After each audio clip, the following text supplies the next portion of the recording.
Krishna channel में आप सबका स्वागत है। आज हम पीरियोडिक टेबल के विषय में पढ़ेंगे और इससे पहले रेडियो एक्टिविटी किया था और जितना वीडियो है वो सब प्लेलिस्ट में मौजूद है, वहाँ से आप देख सकते हैं। तो पीरियोडिक टेबल में सबसे पहले डॉवर्नियर लॉ ऑफ ट्राइड्स के विषय में देखेंगे। तो इनका क्या कहना था, जैसे ए बी सी 3 एलिमेंट ले लिए, तो इसका एटॉमिक मास मान के चलिए M A M B M C है। तो एटॉमिक मास जो बीच वाला का होगा वो क्या होगा, तो पहले वाला जो एलिमेंट है वो और इसके बाद वाला जो एलिमेंट है वो दोनों का सम करेंगे और डिवाइड करेंगे 2 से। जैसे ये हो गया एम बी क्या हो गया M A plus M C, मतलब ये इसका एटॉमिक मास इसका एटॉमिक मास, दोनों के एटॉमिक मास को जोड़ करके डिवाइड कर दिए 2 से। तो ये सब एलिमेंट के लिए वैलिड नहीं था, बहुत कम ही एलिमेंट के लिए, लिमिटेड एलिमेंट के लिए ही वैलिड था। जैसे यहाँ पे इन्होंने दर्शाया था कि लिथियम का एटॉमिक मास 7 है और पोटासियम का 39 है। तो इस तरह से अगर इस दोनों को ऐड कर दिया जाए और डिवाइड बाई 2 किया जाए तो इसका 23 आ जाता है, इसका एटॉमिक मास 23 ग्राम आ जाता है। तो ये इनका कॉन्सेप्ट था। लेकिन इस टाइम में क्या था, तो नोबल गैस जो है उसका नोबल गैस जो है वो इंट्रोड्यूस ही नहीं हुआ था। तो इनके अनुसार फिर ये बहुत मतलब इसका यही है कि कुछ ही एलिमेंट के लिए वैलिड था ये। जैसे क्लोरीन ब्रोमीन आयोडीन हो गया, इसके लिए वैलिड था। फिर हो गया जैसे कैल्शियम स्ट्रैंडियम एंड बैरियम, इसके लिए वैलिड था। और ये कुछ ही एलिमेंट के लिए वैलिड था। लेकिन इसके बाद फिर क्या हुआ, तो दूसरा आया न्यूलैंड लॉ ऑफ ऑक्टेव के नाम से। तो न्यूलैंड लॉ ऑफ ऑक्टेव जो था, इसमें ऑक्टेव में क्या कहा गया कि पहला जो एलिमेंट है और 8वां जो एलिमेंट है दोनों का प्रॉपर्टीज़ सेम होगा, दोनों एक ही गुण के होंगे। तो इनके द्वारा कहा गया, न्यूलैंड लॉ ऑफ ऑक्टेव के द्वारा कहा गया, जैसे लिथियम है और सोडियम है, दोनों का गुण एक है इनके अनुसार। फिर बेरिलियम हो गया, मैग्नीशियम हो गया। लेकिन उस टाइम भी क्या हुआ था, तो टोटल एलिमेंट जो था वो 56 ही था, क्योंकि उस टाइम भी नोबल गैस का जो है ना, नोबल गैस अक्रिय गैस जो था, अब अक्रिय गैस का नोबल गैस का इंट्रोड्यूस नहीं किया गया था उस टाइम भी।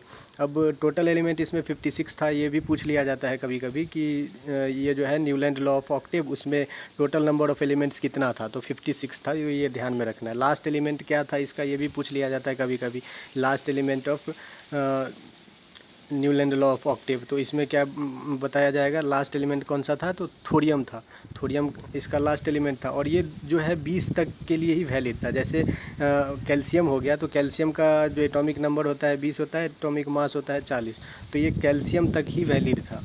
और डॉवर्नियर लॉ ऑफ ट्राइड जो हम इससे पीछे देखे थे, और न्यूलैंड लॉ ऑफ ऑक्टेव जो अभी देखे हैं, और आगे जो है मेंडलीव पीरियोडिक लॉ, तो ये सब किस बेस पे बनाया गया था, किस बेस पे बनाया गया था, तो ये इंक्रीजिंग ऑर्डर में एटॉमिक मास के इंक्रीजिंग ऑर्डर में बनाया गया था। तो एटॉमिक मास के इंक्रीजिंग ऑर्डर में ये सब बना था। लेकिन मॉडर्न जो पीरियोडिक टेबल है वो इंक्रीजिंग ऑर्डर में तो है, लेकिन एटॉमिक नंबर के इंक्रीजिंग ऑर्डर में है। ये सब एटॉमिक मास के इंक्रीजिंग ऑर्डर में था। अब जैसे मेंडलीव साहब का क्या कहना था, तो ये भी यही कहते हैं कि कोई भी एलिमेंट हो गया, कोई भी तत्व हो गया, उसका जो भौतिक और रासायनिक गुण है वो पीरियोडिक फंक्शन जो है उसका, वो एटॉमिक मास के ऊपर ही डिपेंड करेगा। इनका भी यही कहना था कि एटॉमिक मास पे ही डिपेंड करता है। ये भी एटॉमिक मास के बेस पे ही इंक्रीजिंग ऑर्डर में एलिमेंट को पीरियोडिक टेबल में सजाए थे। अब जैसे है कि ये भी एटॉमिक मास को इंक्रीजिंग ऑर्डर में सजाए थे। ये जो लिखा हुआ है, he arranged element in increasing order of atomic mass के बेस पे ही किया गया था ये भी। लेकिन इसमें क्या था, तो टोटल एलिमेंट 63 है और इसमें कितना था, तो 56 था। तो ये भी इम्पोर्टेंट हो जाता है कि इसमें कितना टोटल नंबर ऑफ एलिमेंट था मेंडलीव्स के पीरियोडिक टेबल में। तो मेंडलीव्स के पीरियोडिक जो लॉ था उसमें 63 टोटल एलिमेंट था। अब वर्टिकल लाइन देखेंगे। वर्टिकल लाइन मेंडलीव साहब बोले थे कि वर्टिकल लाइन भी होता है। तो वर्टिकल लाइन किसको हम कहेंगे, वर्टिकल लाइन जो ऐसे ऐसे होगा उसको वर्टिकल लाइन कहते हैं। हॉरिजॉन्टल लाइन मतलब ये ऐसे हो गया हॉरिजॉन्टल लाइन। तो इनके अनुसार जो वर्टिकल लाइन है वो ग्रुप कहलाएगा और हॉरिजॉन्टल लाइन जो है वो पीरियड कहलाएगा। पीरियड मतलब आवर्त होता है, तो आवर्त कहलाएगा। तो इनके अनुसार जो टोटल पीरियड था वो था 7। तो ये 7 में जो नंबर ऑफ़ एलिमेंट कितने कितने होते थे, तो 2 8 8 18 18 और 32। तो ये ऑर्डर था। जैसे 1s2 में 2 ही एलिमेंट होते हैं, तो इस तरह से 2s2 2p6 होता है, तो 6 2 8 हो गया। तो इस तरह से यहाँ पे 8 लिखा हुआ है। फिर ये SPD में भी 8 आएगा। इस तरह से मतलब लिखा गया है। जो इस आवर्त में जो पहला आवर्त है उसमें 2 एलिमेंट होगा, दूसरा आवर्त में 8 एलिमेंट होगा, तीसरा में 8 होगा। तो इस तरह से ये जो सीरियल है इसको हम याद करेंगे, रखेंगे, क्योंकि ये जो मॉडर्न वाला पीरियोडिक टेबल आएगा उसमें भी ये यही चलता है। ये जो ऑर्डर है यही ऑर्डर चलता है। अब इसके बाद देखेंगे जो 7th था वो इनकम्प्लीट था। इनके समय में 7th को इनकम्प्लीट छोड़ दिया गया था और लार्जेस्ट पीरियड जो था वो 32 मान के चला गया था। अब इनका क्या कहना था, तो 0 से 8 9 ग्रुप है टोटल इन्होंने ग्रुप कितना माना था, 9 ग्रुप माना था। तो 9 ग्रुप में इन्होंने सब ग्रुप ए सब ग्रुप बी भी माना था। तो जो ग्रुप है, जितना भी ग्रुप है, ये 1 से लेकर 7 तक सबको सब ग्रुप में डिवाइड कर दिया गया था। वो जो लेकिन जो 0 है और ये ग्रुप 0 और ग्रुप 8 को छोड़ करके इसमें लिखा गया है, जैसे except group 0 and group 8 all the groups are divided into 2 सब ग्रुप। लेकिन इतना जो है 1 से 7 तक सबको 2-2 सब ग्रुप में डिवाइड किया गया था। अब नोबल गैस जो है, जब इस टाइम में नोबल गैस का इंट्रोड्यूस किया गया था, तो इस टाइम क्या हुआ, तो नोबल गैस को ग्रुप 0 में रख दिया गया था। अब इन्होंने कुछ स्पेस छोड़ दिया था ब्लैंक। जैसे अब एक एलिमेंट है, उसके नीचे एक स्पेस छोड़ दिया, तो उस एलिमेंट के नीचे जो स्पेस छोड़ा जाता था तो उसको क्या कहा जाता था, तो एका करके उसका नाम दे दिया जाता था। जैसे एका बोरोन हो गया, तो एका बोरोन के नीचे छुड़ा हुआ स्पेस वो एका बोरोन कहलाएगा। जैसे यहाँ पे दिखाया गया है, ऊपर में सिलिकन है और नीचे में एक ब्लैंक स्पेस छोड़ दिया गया है, तो वो ब्लैंक स्पेस क्या कहलाएगा, एका सिलिकन। लेकिन जब इसको इंट्रोड्यूस किया गया था तो फिर जर्मेनियम आ गया था, तो सिलिकन के बाद तो इसमें क्या था, एका बोरोन के बाद स्कैंडियम था, स्कैंडियम आता है, लेकिन स्कैंडियम उनको पता था नहीं, लेकिन वो ब्लैंक स्पेस छोड़ करके उसका नाम रख दिए थे एका बोरोन। फिर एका सिलिकन रख दिए जर्मेनियम का, फिर एका एल्युमिनियम रख दिए गैलियम का। इस तरह से उन्होंने किया था। अब इन्होंने एक और काम किया था, जैसे बेरिलियम जो था, बेरिलियम का पहले उसका एटॉमिक मास 13 कंसीडर किया जाता था, लेकिन उसका एटॉमिक मास इन्होंने घटा करके 9 कर दिया। सबसे पहले तो इन्होंने चेंज किया, वैलेंसी को 3 से 2 कर दिया और एटॉमिक मास को 13 से घटा के 9 कर दिया गया। तो अभी भी एटॉमिक मास जो है बेरिलियम का वो 9 ही है।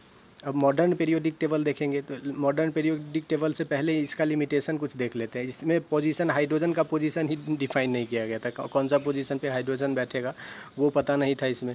फिर आइसोटोप्स का पोजीशन पता नहीं चल रहा था। आइसोटोप्स पता ही है, जिसका एटॉमिक नंबर अलग अलग होता है और एटॉमिक मास सबका सेम होता है,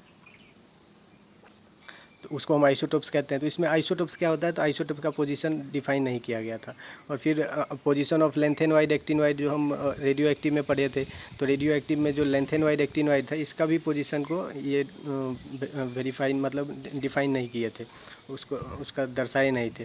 फिर मॉडर्न पीरियोडिक टेबल आया, तो मॉडर्न पीरियोडिक टेबल में क्या किया गया, तो इसमें जो एटॉमिक सब में इससे पहले जितना भी था वो एटॉमिक मास के इंक्रीजिंग ऑर्डर में लिखा गया था, लेकिन ये एटॉमिक नंबर के इंक्रीजिंग ऑर्डर में लिखा गया था।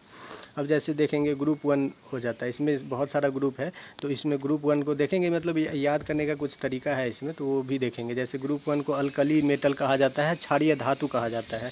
तो अल्कली मेटल में जैसे ग्रुप 1 को हम याद करने के लिए जो टेक्निक है वो लीना की रूबी से फ्रेंडशिप, जैसे ली से लिथियम हो गया, ना से सोडियम हो गया, की मतलब के से पोटेशियम हो गया, फिर रूबी मतलब आरबी से हो गया रूबिडियम।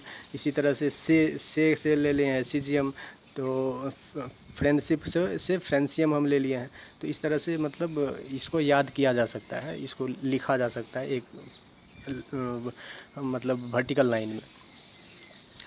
तब इसमें देखेंगे, जैसे इसमें वो जो ऑर्डर था पीछे जो हम ऑर्डर पढ़े थे +8 करने से आ जाता है। इसमें +8 अगर किए हैं तो लिथियम था, फिर +8 करने से 11 में ये आ जाता है, सोडियम आ जाता है, फिर +8 करने से पोटासियम आ जाता है, फिर +18 करने से रूबिडियम आ जाता है। तो ये ऑर्डर इसका याद हमको रखना है, कुछ नहीं है, बस +8 2 बार करना है, फिर +18 2 बार करना है, फिर 32 प्लस करना है। अब इसको जो है ये अल्कली मेटल जितना है, अल्कली मेटल मतलब कौन कौन सा हो गया, ये पहले लिथियम हो गया। लिथियम क्या है, लिथियम लाइटेस्ट मेटल है, सबसे हल्का मेटल है। और फिर सोडियम और पोटासियम को अगर ले लिया जाए, ये वाला दोनों, तो ये केरोसिन ऑयल में रखा जाता है। क्यों केरोसिन ऑयल में रखा जाता है? क्योंकि ये हवा के साथ बहुत ज्वलनशील रहता है, ये हवा के संपर्क में आते ही जलना शुरू कर देता है, इसीलिए इसको केरोसिन ऑयल में ही रखा जाता है। अब जैसे रुबिडियम और सीजियम हो गया, तो ये इसका उपयोग किस में होता है? तो एटॉमिक क्लॉक और फोटो इलेक्ट्रिक इफेक्ट में होता है। अब फ्रेंसियम के बारे में तो हम ऑलरेडी देख चुके हैं कि ये लिक्विड फॉर्म में एक ही रेडियो एक्टिव मेटल है जो लिक्विड फॉर्म में रहता है, वो कौन सा है? तो फ्रेंसियम है। इसको याद करने का बहुत अलग अलग तरीका है। जैसे ये लीना की रूबी से फ्रेंडशिप, तो ये एक हो गया, और हा लीना ने कहा रूबी सजी फिरी, ये सब भी आता है, बहुत सारा चीज़ है, तो आप अपने तरीके से भी बना सकते हैं इसको। अब ग्रुप 2 में क्या है? तो अल्कलाइन अर्थ मेटल कहा जाता है ग्रुप 2 में, भू क्षारीय धातु होता है। अब ये इसमें जो तरीका है याद करने का, बेटा मांगे कार सेंट्रो या फिर सुंदर बाप रोए, इस तरह से इसको याद किया जाता है। तो बेटा से मतलब ये हो जाता है BE, फिर यहाँ मांगे से MG आ जाता है, कार से CA आ जाता है, सेंट्रो से SR आ जाता है, बाप से BA आ जाता है, और रोए से RA आ जाता है। तब इस तरह से क्या हुआ? तो BE से बेरिलियम हो गया, MG क्या हो गया? मैग्नीशियम हो गया, CA कैल्शियम हो गया, SR क्या हो गया? तो स्ट्रोंटियम हो गया, ये रेड कलर का होता है, फायर में भी ये पाया जाता है, स्ट्रोंशियम। तो ये BA से फिर बेरियम हो गया, और RA से क्या हो गया? तो फिर रेडियम हो गया। तो इस तरह से इसका ग्रुप है। ग्रुप 2 को हम कैसे दर्शाएंगे? तो ग्रुप 2 को इस तरह से दर्शाएंगे, जैसे बेरिलियम में +8 करेंगे, फिर +8 करेंगे, फिर +18 +32 करेंगे, इस तरह से ये बेरिलियम ग्रुप भी कहलाता है ये। अब ग्रुप 13 या फिर ग्रुप 3, इसको दोनों नाम से जाना जाता है, ग्रुप 13 या फिर ग्रुप 3। तो ग्रुप 13 को हम किस फैमिली के नाम से जानते हैं? तो बोरोन फैमिली के नाम से जानते हैं, जो पहला एलिमेंट रहता है ना, उसके नाम से जानते हैं। तो बाल गंगाधर इंडियन तिलक, तो ये जो बाल गंगाधर इंडियन तिलक है, ये याद करने का तरीका है। अब B से क्या हो जाता है? बोरोन, और Al से क्या हो जाता है? एल्युमिनियम। अब इसी तरह से गंगाधर जो हो गया, इससे गैलियम आ जाता है, इंडियन से इंडियम आ जाता है, और तिलक से थैलियम आ जाता है। तो इसको याद करने का तरीका है ये। अब बोरोन में हम देखते हैं कि जैसे 5 है बोरोन का एटॉमिक नंबर, अब इसमें +8 +18 +18 और +32 करना पड़ेगा। इसमें एक एलिमेंट कम है, तो इसमें 8 एक ही टाइम्स ऐड हुआ है। देखिए ये +8 फिर +18 +32 करने से ये बेरिलियम का 5 आ जाता है, 5 8 13 13, फिर 18 ऐड करेंगे 31 आएगा। इसी तरह से सबका एटॉमिक नंबर लिखा हुआ है। अब ये इसका याद करने का तरीका हो गया। फिर ग्रुप 14 में देखेंगे क्या है। ग्रुप 14 में क्या होता है? तो ग्रुप 14 जो है, ये ग्रुप 14 को हम ग्रुप 4 भी कहते हैं, इसको हम कार्बन फैमिली भी कहते हैं। तो कार्बन फैमिली में क्या हो जाता है? तो काश सितारे ज़मीन से पास होते, ये इस तरह से याद करना है इसको। अब काश से कार्बन हो जाता है, सितारे से क्या होता है? सिलिकॉन हो जाता है, ज़मीन से जर्मेनियम, और से को हम टिन लिखेंगे, SN होता है उसका, और पास मतलब PB लीड कहलाता है इसको। टिन हो गया SN, और PB मतलब लीड हो गया। अब इसका कैसे लिखा जाएगा? तो फिर कार्बन फैमिली को कार्बन से शुरू करेंगे, फिर +8 +18 +18 +32 करेंगे, तो फिर ये सब आते जाएगा। इसका जो 6 में 8 करेंगे तो फिर 14 आएगा, 14 में +18 करेंगे तो 32 आएगा। इसी तरह से ये है। अब ग्रुप 15 को याद करने का क्या तरीका है? तो इसमें है कि नाना पाटेकर आज सब्जी बेचेगा, तो इस तरह से इसको याद किया जा सकता है। ग्रुप 15 को हम क्या कहते हैं? नाइट्रोजन फैमिली भी कहते हैं। और ग्रुप 15 को ग्रुप 5 भी कहा जाता है, ग्रुप 15 को ग्रुप 5 भी कहा जाता है। अब नाना से मतलब N से क्या होगा? नाइट्रोजन हो जाता है, नाइट्रोजन। पाटेकर से क्या होता है? फॉस्फोरस हो जाता है।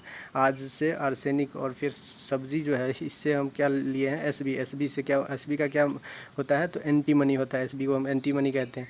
फिर BI से बिस्मुथ हो जाता है, बिस्मुथ के ऊपर वाला ही सब क्या कहलाता है? रेडियो एक्टिव कहलाता है। इसमें हम बताए हुए थे रेडियो एक्टिविटी वाला में, बिस्मुथ से ऊपर सारा एलिमेंट रेडियो एक्टिव का होता है। और बिस्मुथ का एटॉमिक नंबर कितना होता था? 83 होता था। ये सब हम डिस्कस कर चुके हैं पहले।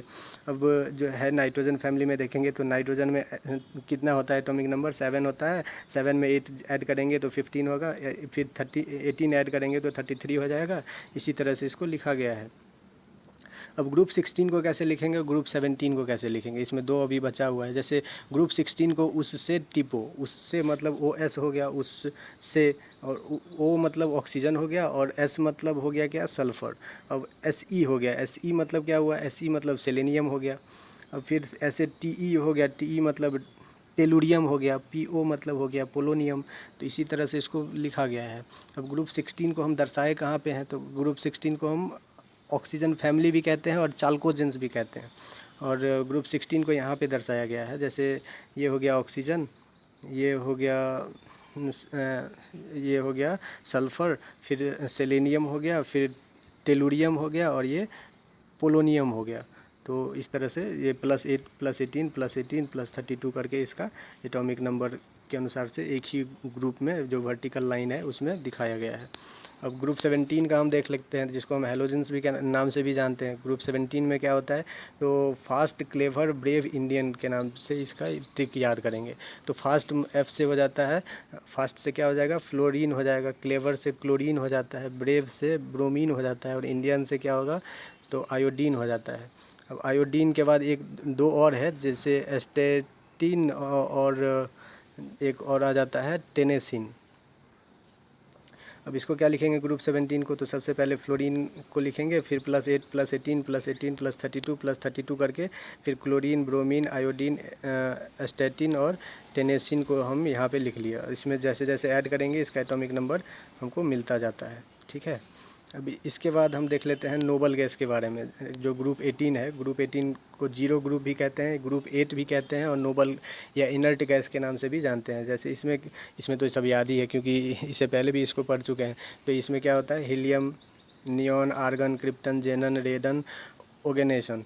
तो हीलियम का किसने खोज किया था, तो जैनसिन और पेरी क्यूरी जो है उनके द्वारा हीलियम का खोज किया गया था। पेरी क्यूरी लिखा गया है सर, ये मेरी क्यूरी होगा। तो ये जैनसिन और मेरी क्यूरी के द्वारा किया गया था।